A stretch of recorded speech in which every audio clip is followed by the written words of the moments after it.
When the individuals were returned to these countries, their governments didn't prosecute them. What information did the United States share with Ecuador and Colombia about these individuals? Did you share that information or any evidence you have of crimes that they may have committed? And just to give this some context, the justification for the boat strikes is that we are killing drug dealers. And so if we have the United States government has determined that they're drug dealers, they should have evidence to provide to these countries that these are in fact drug dealers so that the countries can then go prosecute them. So what information did the State Department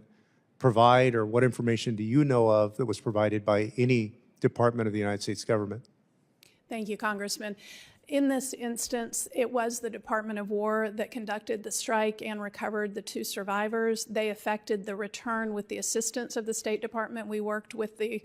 2 host governments you referenced to facilitate their return. And here you see how swiftly the architecture of executive murder is erected upon the foundation of deceit, and how rapidly democracy becomes a corpse floating in Caribbean waters. And what you have just witnessed in this congressional exchange is nothing less than the complete intellectual and moral bankruptcy of American imperial power in its terminal phase. A Trump administration official standing before Representative Joaquin Castro, unable to account for the bodies, unable to name the dead, unable to produce evidence of crimes, yet entirely comfortable with the methodical extrajudicial assassination of human beings whose names they never bothered to learn, because this is what happens when fascism wears a business suit and speaks the language of national security and hides behind the bureaucratic obscurity of departmental jurisdictions. The official says the Department of War conducted the strike, and you should pause on that Orwellian rebranding, because the semantic shift from defense to war tells you everything about how this administration conceives of power as pure domination rather than protection. The survivors were returned to Ecuador and Colombia, but this State Department functionary admits with breathtaking casualness that he has no knowledge of what evidence was shared with those sovereign nations about the alleged crimes these human beings supposedly committed, and the lawmaker's question cuts straight to the logical and legal absurdity at the heart of this entire murderous enterprise, because if the United States government has determined with sufficient certainty that these individuals are drug dealers worthy of death by hellfire missile, then surely that same government possesses evidence sufficient to enable prosecution in the courts of Ecuador and Colombia, yet no such evidence appears to have been transmitted, and the survivors were simply deposited back in their home countries like inconvenient witnesses to American war crimes, sent home without trial, without charges, without any accounting whatsoever. The Trump administration began executing airstrikes on vessels in the Caribbean Sea in September 2025. Defense Secretary Pete Hegseth has approved at least 21 additional strikes in the Caribbean and Eastern Pacific since September, killing at least 87 people. Military officials have acknowledged they didn't know the names of those killed, the exact destination of their vehicles, or have the documentation to prosecute them for their alleged crimes, and this represents not just policy failure, but the systematic demolition of the very concept of due process,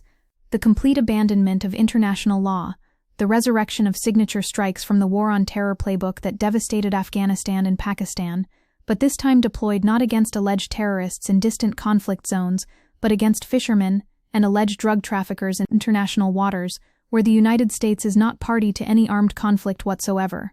The U.S. strikes in the Caribbean Sea appear to violate rights to life and fair trial, as the United States is not party to any recognizable armed conflict in Latin America and the Caribbean, at least 57 people have been killed since early September, in operations that Amnesty International describes as murder full stop, intentionally killing people accused of committing crimes who pose no imminent threat to life. For yet the administration marches forward with Pete Hegseth declaring these are strikes against the Al-Qaeda of the Western Hemisphere, while the Trump administration has not provided evidence about the vessel's cargo, nor established that crews were threatening to attack, and Trump claimed 300,000 drug deaths when actual CDC data shows about 80,000, inflating the numbers by nearly 4 times to manufacture consent for extrajudicial killing. This September 2nd strike that inaugurated this campaign of terror stands as particularly damning because a small fishing boat carrying 11 people was targeted by a U.S. Reaper drone off Venezuela with Hellfire missiles fired, and moments later the drone operator launched a second strike, killing the final 2 survivors. In what is known in the grim lexicon of drone warfare as a double tap, the deliberately cynical tactic of striking rescuers and survivors that has been documented as a potential war crime in Gaza and Yemen, and now imported wholesale into the Western Hemisphere, and 2 survivors were rescued by U.S. Navy helicopter, identified as citizens of Colombia and Ecuador, and repatriated to their home countries. But as Castro's questioning reveals, there appears to be zero effort to prosecute these alleged criminals, zero sharing of evidence, zero accountability. They are simply returned as though the United States can rain death from the sky, kill their companions, and then deposit survivors back across borders without trial or explanation, and the legal architecture justifying this nightmare remains classified with a Justice Department OLC memo that apparently blesses the strikes as lawful acts in an alleged armed conflict with drug cartels and purports to immunize personnel from future criminal prosecution for what would otherwise be homicide. And this represents the complete perversion of law into the servant of murder, the transformation of legal reasoning into a shield for state violence, the kind of jurisprudential gymnastics that would make John Yoo blush. And now just days ago we learned that the NDAA increases reporting requirements on U.S. military activity and directs the Department of Defense to provide Congress with additional information on strikes in the Caribbean and Eastern Pacific after a September strike killed 2 people who survived an earlier attack on their boat. 25% of Defense Secretary Pete Hegseth's travel funds are frozen until he submits unedited footage of attacks off Venezuela, with Admiral Frank Bradley, who ordered the double-tap strike, testifying in classified session. But this represents too little too late. A tepid congressional response to industrial-scale murder, the kind of performative oversight that allows Democrats to claim they are exercising institutional authority while the killing continues unabated, because fundamentally this is what American empire looks like in decline. Unable to win wars in Iraq or Afghanistan or Syria, unable to rebuild its own infrastructure or care for its own citizens, unable to address the demand side of drug consumption within its own borders, so it resurrects the murderous tactics of the global war on terror and deploys them against impoverished fishermen in the Caribbean, whose boats may or may not contain drugs, whose names the U.S. government doesn't know, whose crimes cannot be proven, whose deaths will never be mourned. Representative Castro's line of questioning exposes the complete incoherence of the administration's position, because if these are dangerous drug dealers worthy of death, then why return the survivors without prosecution, without evidence, without attempting to hold them accountable in any court of law? And if they are not dangerous enough to prosecute, then what possible justification exists for killing them in international waters without trial? As Senator Rand Paul pointed out, there is an anomaly in that survivors were returned to Colombia and Ecuador without anyone trying to find out who is behind this conspiracy or presenting evidence, and Paul correctly identifies these as extrajudicial killings akin to what China or Iran does, summarily executing people without presenting evidence to the public. And it takes a libertarian Republican to state what should be obvious to anyone with even passing familiarity with constitutional law or international humanitarian law or basic human decency, which is that this is murder dressed in the language of drug interdiction, assassination masquerading as security policy, a campaign of terror conducted by the most powerful military in human history against some of the most vulnerable people on the planet. The drug war has always been a war on the poor and brown and black, and this represents its most naked expression, the complete abandonment of even the pretense of law enforcement in favor of targeted killing based on pattern of life analysis and signature strikes, the same intelligence methodologies that killed thousands of civilians in the greater Middle East now imported to the Caribbean and the U.S. They spent more than a decade carrying out signature strikes based on rough intelligence profiles in the Middle East, and officials have told Congress they do not need to identify individual targets before killing them. And Defense Secretary Hegseth makes the comparison explicit, calling drug traffickers the Al-Qaeda of the Western Hemisphere, thereby rhetorically transforming law enforcement into counterterrorism, transforming fishing boats into legitimate military targets, transforming human beings into what the military briefs describe as enemy combatants killed in action, and briefers discussed strikes in nearly identical terms as those in the Middle East, using phrases like killed in action, target signature, enemy combatants, prompting lawmakers to ask, what war are we talking about here? What declared conflict am I missing?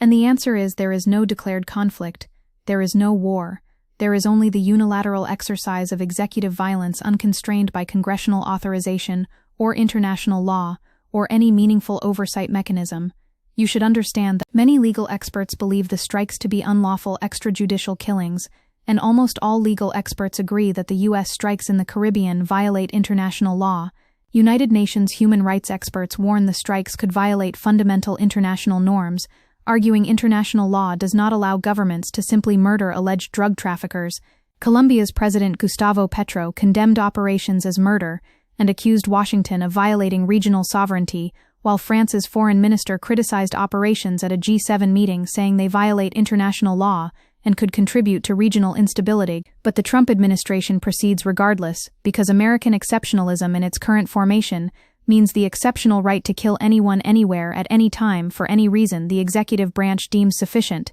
and this represents the complete collapse of the liberal international order, not because of Chinese revisionism or Russian aggression, but because the United States itself has become the revisionist power, the rogue state, the actor most systematically undermining the very legal frameworks it spent 70 years constructing, and we must situate this within the broader context of Trump's Latin American policy, because the idea that the Trump administration's ultimate goal in Venezuela is regime change has gained credence with the magnitude of military buildup, making the claim the objective is fighting drugs not credible, and Trump announced the imminent commencement of ground attacks on targets in Latin America, not only targeting Venezuela, but horrible people smuggling drugs would start strikes on land soon, saying the land is much easier and we know where they live, we know where the bad ones live, and we're going to start that very soon, which represents the explicit announcement of a campaign of assassination on the sovereign territory of other nations, an invasion dressed in the rhetoric of drug interdiction, imperialism with hellfire missiles, and Trump adds, anybody doing that and selling it into our country is subject to attack, which establishes as doctrine that any person anywhere involved in drug production or trafficking, targeting the United States, can be killed by American military force without trial, without evidence, without accountability, and this represents a more sweeping assertion of executive killing authority than even the most aggressive interpretations of the War on Terror. The historical parallels should terrify anyone with knowledge of Latin American history, because this is Operation Condor reimagined for the 21st century. This is the dirty wars of the 1970s and 80s, resurrected with drone technology. This is the same imperial logic that brought death squads to El Salvador and Guatemala, and Nicaragua and Chile, now deployed with the technological capacity to kill from the sky, and the echoes of past American violence in the region reverberate through every congressional hearing where officials cannot name the dead, through every strike that kills fishermen and calls them narco-terrorists, through every double tap that murders survivors clinging to wreckage. Reports of security force abuses such as arbitrary detentions and extrajudicial killings are stacking up in Ecuador, while human rights groups report shocking allegations of abuses by security forces, including arbitrary arrests, extrajudicial killings, and enforced disappearances, in a country that has become among the most violent countries in the world, as it transforms into a transit hub for cocaine, and the United States responds not by addressing the demand for drugs within its own borders, not by supporting justice reform or anti-corruption efforts or economic development, but by killing people in international waters and threatening ground invasions.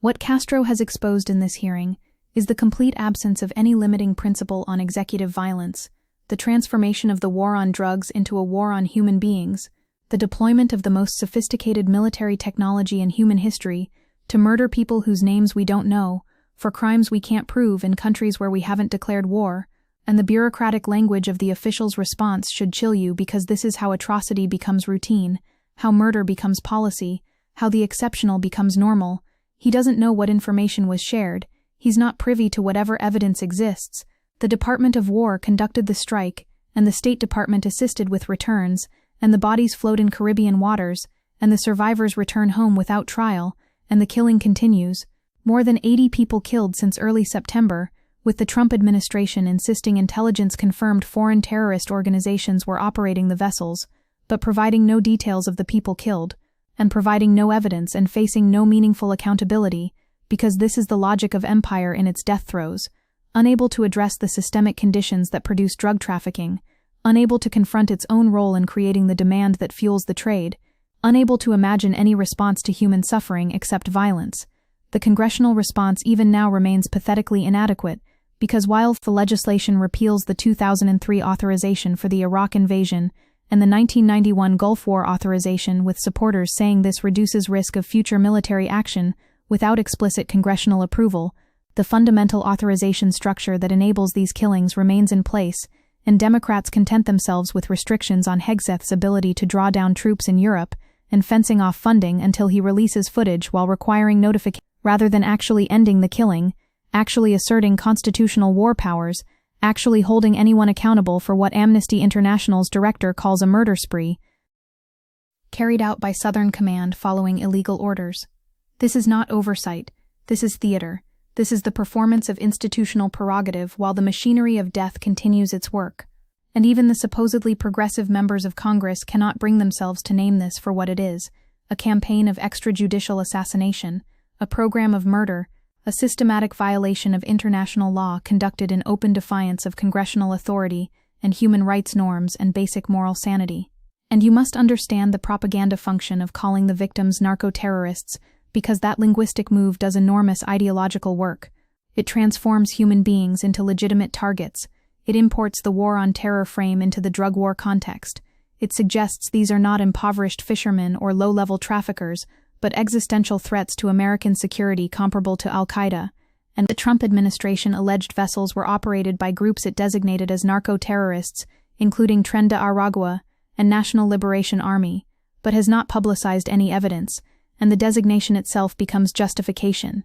The label becomes license to kill. And once you have declared someone a terrorist, then all the restraints that might normally apply to law enforcement simply evaporate, because now you are operating under the laws of war. Except there is no war. You are operating under the paradigm of armed conflict, except there is no armed conflict. You are simply killing people and calling it counterterrorism. And the American public, trained by 2 decades of war on terror to accept that terrorists can be killed anywhere at any time, simply accepts the framing, and the bodies pile up in Caribbean waters. The double-tap strike that killed the 2 survivors represents the moral and legal nadir of this campaign, because there is no possible interpretation under which killing people clinging to wreckage poses too imminent threat to American security. There is no reading of international law that permits the murder of survivors of an initial attack. This is the kind of strike that, when committed by Israel in Gaza, is recognized immediately as a potential war crime. Yet when committed by American forces, it generates congressional hearings focused on whether officials shared the right paperwork with the right committees,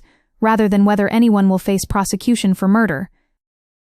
Committees are investigating the Sept.2 strike that killed 2 people who survived an initial attack, with Navy Admiral Frank Bradley, who ordered the double-tap strike, appearing before committees in classified briefing. But appearing in classified session means no public accountability, means the evidence remains hidden, means the American people cannot see what is being done in their name with their tax dollars by their government. And this is how democratic oversight dies, not with dramatic confrontation, but with classified briefings and redacted footage, and officials who cannot discuss what they know, and cannot confirm what they did, and cannot be held accountable for the murders they commit. Representative Castro stands in that hearing room on behalf of all of us who still believe that law should constrain power, that evidence should precede execution, that human beings have rights that states must respect regardless of whether those human beings are citizens or foreigners, alleged criminals or proven innocents, and what he receives in response is bureaucratic obfuscation, jurisdictional confusion, the admission that the people executing American foreign policy cannot account for the bodies they produce, cannot name the crimes they claim to be punishing, cannot demonstrate any meaningful connection between the violence they deploy and the security they claim to protect. And this is the architecture of atrocity. This is how great powers commit crimes, not with mustache-twirling villains announcing their evil intentions, but with earnest officials explaining that they're not privy to certain information, that different departments handled different aspects of the operation, that survivors were returned through proper channels, that everything occurred according to procedures even as the bodies float in international waters, and the precedent is established that the United States can kill anyone anywhere it wants and call it drug interdiction, and face no meaningful constraint from Congress or courts or international law or basic human decency, and we should recognize this moment for what it represents, which is the complete triumph of executive violence over constitutional democracy, the absolute subordination of law to power, the transformation of the American Republic into an empire of death that kills without knowing, that murders without evidence, that returns survivors without trial, and proceeds to the next target and the next strike and the next set of bodies, because the machinery once set in motion cannot be stopped by oversight hearings or reporting requirements or frozen travel budgets. It can only be stopped by those of us willing to name it murder and demand it end, and refuse to accept any justification for the systematic extrajudicial killing of human beings, whose only crime may be poverty and proximity to the drug trade, and the profound misfortune of being vulnerable to American violence in an era when American empire recognizes no limits and tolerates no constraints and answers to no authority beyond its own appetite for blood.